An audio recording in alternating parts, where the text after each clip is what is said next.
শহীদ শরীফ ওসমান হাদির হত্যার বিচারের দাবিতে আন্দোলনরত নেতাকর্মীদের ওপর পুলিশের হামলার প্রতিবাদে শাহবাগ মোড় অবরোধ করেছে ইনকিলাব মঞ্চের নেতাকর্মী ও ছাত্র জনতা।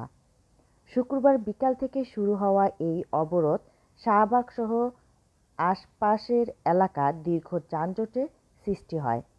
এতে রাজধানীর বিভিন্ন গুরুত্বপূর্ণ সড়ক যান চলাচল ব্যাহত হয় এবং ভোগান্তিতে পড়ে সাধারণ মানুষ।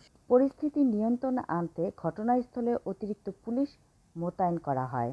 আইনশৃঙ্খলা বাহিনীর সদস্যরা আন্দোলনকারীদের সঙ্গে কথা বলে সড়ক ছেড়ে দেওয়ার আহ্বান জানান।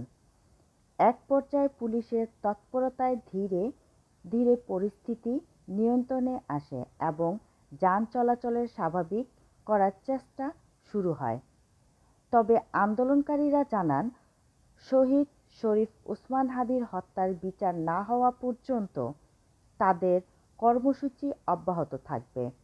পরিস্থিতি বিবেচনায় এলাকায় এখনো পুলিশ মোতায়েন রয়েছে।